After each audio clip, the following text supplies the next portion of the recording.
मित्रों नमस्कार। मैं अमित राम केवट, अतिथि व्याख्याता हिंदी, शासकीय महाविद्यालय लोरमी। आज हम एमए हिंदी द्वितीय सेमेस्टर के पाठ्यक्रम में शामिल भूषण कवि का संक्षिप्त जीवन परिचय, उनकी रचना, भाव पक्ष, कला पक्ष आदि के बारे में अध्ययन करेंगे।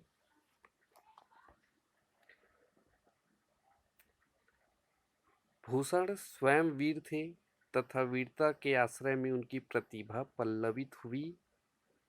स्वर्ण में खुशबू आ गई। भूषण के वीर काव्य का शरीर तो पुष्ट ही है, आत्मा भी पुष्ट है। वीर रस के कवि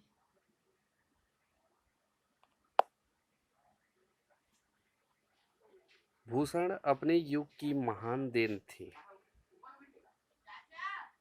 प्रथम राष्ट्र कवि होने का गौरव उन्हें प्राप्त है। उनका संक्षिप्त जीवन परिचय देखते हैं।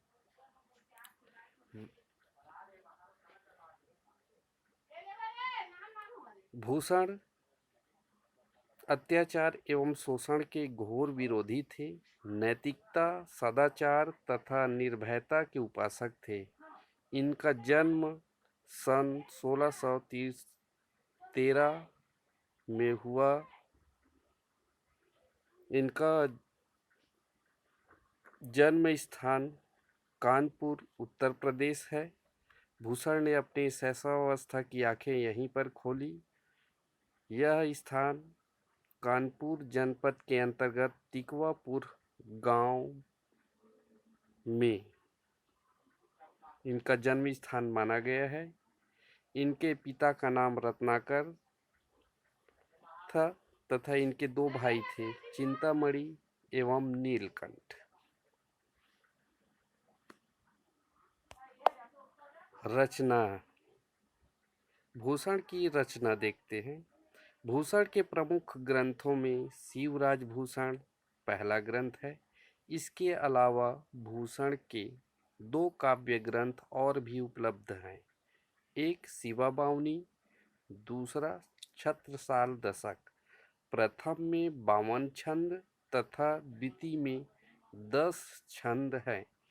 इनकी शिवाजी एवं छत्रसाल की वीरता का ओजपूर्ण वर्णन किए हैं।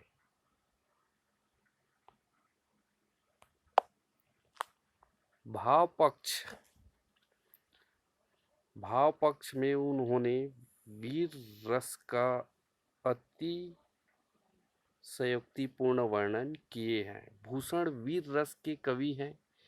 इनकी वीर रस के छंदों को पढ़कर कायर से कायर अंदर ओज तथा साहस का सागर उमड़ पड़ता है। वीर रस के अलावा रौद्र रस, विभत्स रसों का भी अपने काव्य में परिपाक किया है। कवि का प्रकृति वर्णन भी मनोहारी है। ओज वर्णन प्रेरणास्पद है तथा युद्ध वर्णन सजीव है। कला पक्ष, इसके अंतर्गत पहला देखते हैं भाषा। भूषण की भाषा ब्रज भाषा है। संस्कृत के तत्सम एवं तद्भव शब्दों का भी कवि ने प्रयोग किया है। तुर्की, अरबी, फारसी शब्दों का भी प्रयोग अवलोकनीय है। अप्रचलित शब्द भी प्रयुक्त है। मुहावरे तथा लोकोक्तियों का प्रयोग भी मिलता है। व्याकरण के नियमों की अवहेलना की है। यत्र तत्र खड़ी बोली भी प्रयुक्त है। भाषा में ध्वन्यात्मकता का गुण विद्यमान है। दूसरा देखते हैं शैली। भूषण ने मुक्त शैली को अपनाया है। घटनाओं के उल्लेख में विवरणात्मक शैली का प्रयोग है। शैली ओज एवं प्रसाद युक्त है। तीसरा देखते हैं छंद। भूषण ने सवया, गीतिका, छप्पय एवं रोला आदि छंदों को अपने काव्य में स्थान दिया है। अलंकार योजना। भूषण मूलतः वीर रस के कवि हैं। शिव राजभूषण में कवि ने अलंकारों की झड़ी सी लगा दी है। भूषण को अनुप्रास अलंकार सर्वाधिक प्रिय है। इसके अतिरिक्त श्लेष, उपमा तथा उत्प्रेक्षा अलंकारों का काव्य में बहुत ही सफल प्रयोग है। अलंकार काव्य की शोभा बढ़ाने में पूर्ण रूपेण सक्षम है। निष्कर्षतः यह कहा जा सकता है कि हिंदी साहित्य में भूषण का अद्वितीय स्थान है। वीर रस के कवियों में भूषण श्रेष्ठ कवि ठहरते हैं। वे वीर रस के सम्राट हैं।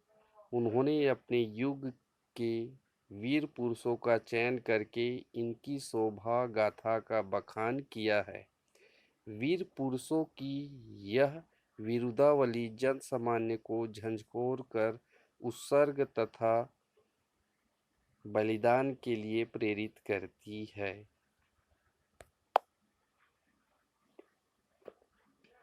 यह है भूषण का संक्षिप्त परिचय। सरसरी तौर पर एक बार पुनः, भूषण का जन्म 1613 ईस्वी, जन्म स्थान कानपुर उत्तर प्रदेश,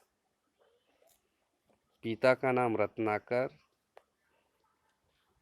भाई का नाम चिंतामणि नीलकंठ, मृत्यु सन 1715, रचना शिवा बावनी, छत्रसाल दशक।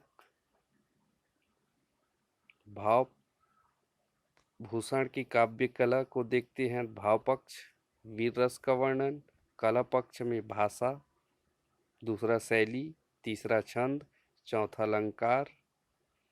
निष्कर्ष। धन्यवाद।